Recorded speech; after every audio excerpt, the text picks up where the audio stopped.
किसी गांव में एक ब्राह्मण अपने परिवार के साथ रहता था। एक सुबह जब वह सोकर उठा तो कुछ चिंतित था। उसकी पत्नी ने पूछा, आप सुबह सुबह किस चिंता में हो? तब ब्राह्मण ने कहा कि आजकल मुझे रोज सपने में एक व्यक्ति नीले कपड़े पहने दिखाई देता है और कहता है, मैं तेरे को लगूंगा।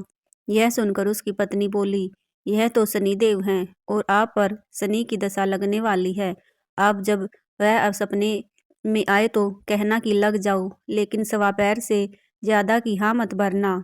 अगले दिन फिर ब्राह्मण को रात में वही सपना आया तो ब्राह्मण बोला, लग जाओ। शनिदेव ने कहा, ब्राह्मण मैं तेरे 7.5 साल के लिए लगूंगा। ब्राह्मण बोला, नहीं महाराज, यह तो मुझसे सहन नहीं होगा।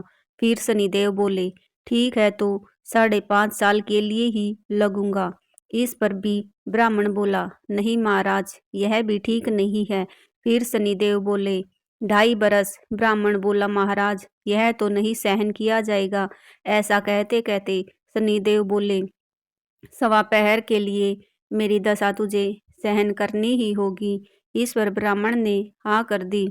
सुबह उठकर ब्राह्मण ने अपनी पत्नी को सारी बात बताई और बोला, मुझे सवा पहर की दशा लग गई है। तू मुझे सोने के 2 सिक्के दे दो। मैं जंगल में जाकर वहां बैठकर पूजा पाठ करूंगा और समय पूरा होने पर वापस आ जाऊंगा। तुम घर पर ही रहना, बच्चों को भी बाहर मत जाने देना, किसी से झगड़ा मत करना और अपना और अपने बच्चों का ख्याल रखना। ऐसा कहकर ब्राह्मण जंगल में चला गया और वहां पूजा पाठ करने लगा। एक पहर बीत गया। ब्राह्मण ने सोचा, एक पहर तो बीत ही गया है, थोड़ी देर ही बची है, यह तो रास्ते में ही कट जाएगी। ऐसा सोचकर वह घर की ओर चल पड़ा। परंतु शनि की दशा से कौन बच सकता है? शनिदेव ने रास्ते में खरबूजे लगा दिए। ब्राह्मण ने सोचा, बच्चों के लिए खरबूजे ले चलता हूँ। ब्राह्मण ने माली को आवाज लगाई। माली नहीं आया तो ब्राह्मण ने एक सोने का सिक्का वहां रखकर 2 खरबूजे तोड़ लिए और अपने थैले में डालकर आगे चला।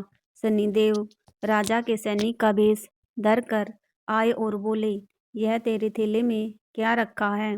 ब्राह्मण बोला, खरबूजे तोड़कर लाया हूँ। सैनिक बोला, खोल कर दिखाओ। जैसे ही थैले में देखा तो खरबूजों की जगह राजा के बेटों के सिर दिखे।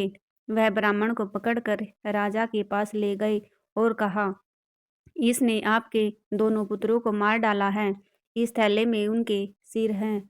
राजा के होश उड़ गए और वह बोला कि इस ब्राह्मण को फांसी पर लटका दो।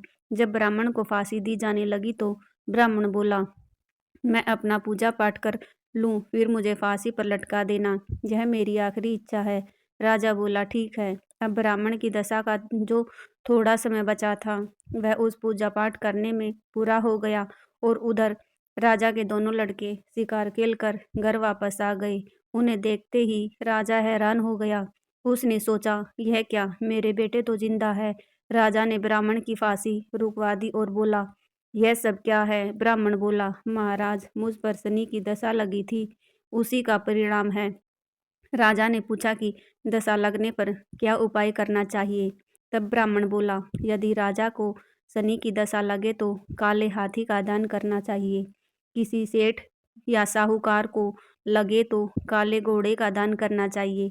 साधारण मनुष्य को लगे तो वे काले कुत्ते को सरसों के तेल में चुपड़ी रोटी खिलाए और पीपल में जल दे और शनिदेव की कथा कहे या सुने। इसके बाद राजा ने ब्राह्मण को छोड़ दिया। ब्राह्मण जब घर पहुंचा तो उसकी पत्नी ने पूछा कि थैले में क्या लाए हो? तो ब्राह्मण बोला, खरबूजे लाया हूँ बच्चों के लिए। पत्नी ने थैला खोल कर देखा तो खरबूजों की जगह धन ही धन हो गया था। पत्नी ने पूछा, इतना धन कहाँ से लाए हो? आपको तो शनि की दशा लगी थी। तब ब्राह्मण बोला, जब दशा लगी तो खरबूजों की जगह सिर कर दिए। फांसी पर चढ़ने की तैयारी हो गई और उतरी तो खरबूजों की जगह धन ही कर दिया। हे शनि महाराज, जैसी हालत ब्राह्मण की लगती दशा में करी, किसी की ना करना, और जैसी दशा उतरते करी वैसे सब की करना। बोलिए शनिदेव महाराज की जय।